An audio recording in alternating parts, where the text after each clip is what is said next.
Welcome to our kitchen tale. Ngayon po, magluluto po tayo ng nilagang baka. Ito po yung ating mga ingredients. We need 2.5 kilos beef buto-buto.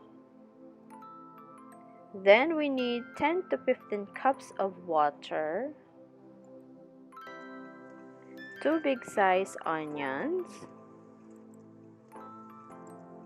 3 big size potatoes cut into cubes. Half kilo of cabbage. And then 2 pieces of beef cubes. And then peppercorn. Ngayon po, papakuluan po muna natin yung ating beef buto-buto. At lalagyan po natin siya ng salt. Depende po yun sa inyo kung ilang amount ang gusto ninyo. Ito na po ngayon yung ating beef buto-buto. Sa unang kulo po, alisin po muna natin yung mga bubbles.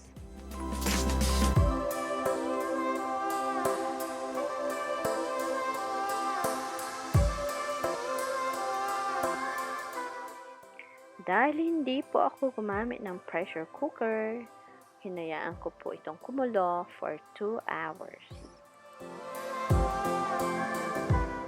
Ngayon po, medyo malambot na yung ating karne. Pwede na po nating ilagay yung ating potatoes at hayaan siyang lumambot.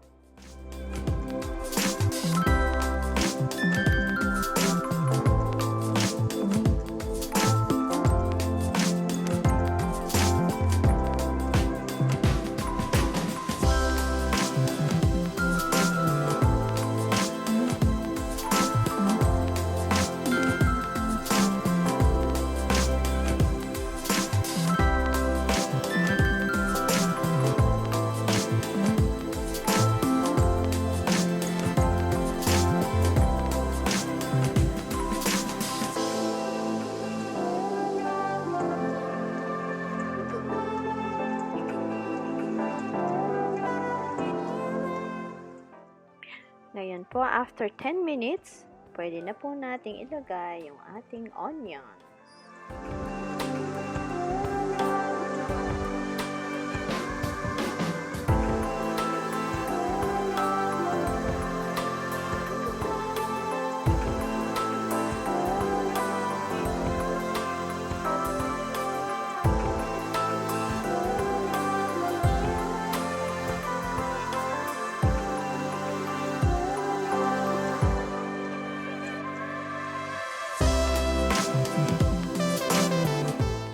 Ngayon po, isunod na natin yung ating beef cubes.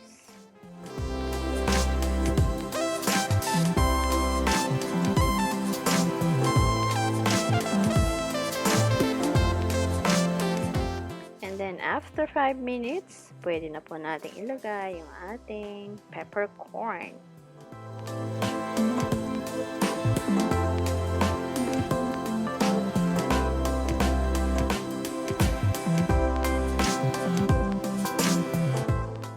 Lastly po, pag talagang malambot na yung ating beef, ilagay na po natin yung ating cabbage. Then, let it simmer po for another 5 minutes.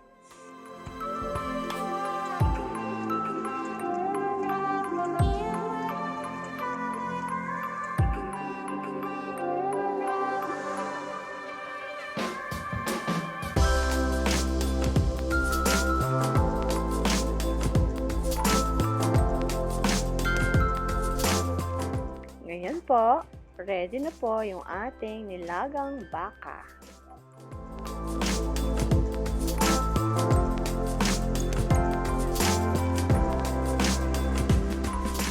Ito na po ang ating finished product, nilagang baka.